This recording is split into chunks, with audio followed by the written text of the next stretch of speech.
les droits des enfants. Mais est-ce qu'il y a le droit à la parole? Est-ce que vous avez le droit de parler?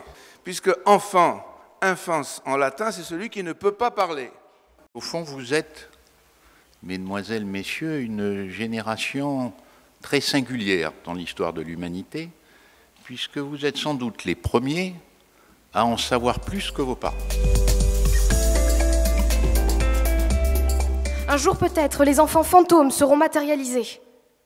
Un jour peut-être, j'aurai un corps, j'aurai une voix. Et ce jour-là, je pourrai me présenter devant vous et vous dire bonjour. Je m'appelle Léa.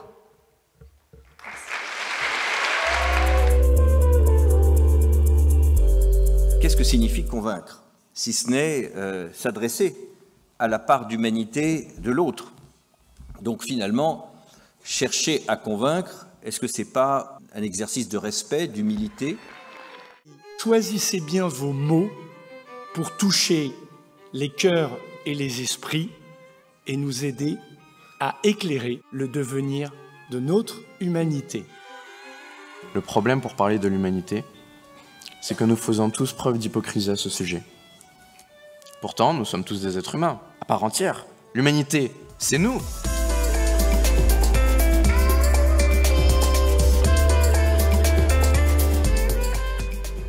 Jeunes amis, jeunesse porteuse d'espoir de cette région et du pays, nous savons que le droit, ici, que le droit est avant tout un combat. Tous ces gens marquaient ainsi leur désir d'être des citoyens, de faire entendre leur voix.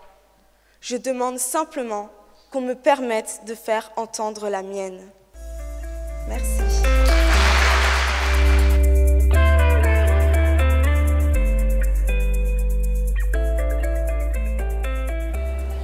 Il faut du courage pour parler, il faut oser. Et comme disait André Poutman, qui était architecte d'intérieur, ne pas oser, c'est déjà perdre, alors oser.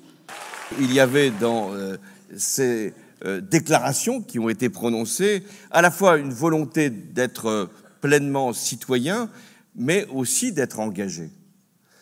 Et de vouloir prendre toute votre place. Beaucoup, tous même, qui se sont ici présentés, ont évoqué leur République, la République idéale, mais aussi leur détermination à prendre toute la place qui doit être la vôtre, vous, la jeunesse de France. N'est-ce pas incroyable d'avoir sa République idéale dans la tête, rien que pour soi, puis de la laisser s'élever dans les cieux, telle une colombe après la guerre?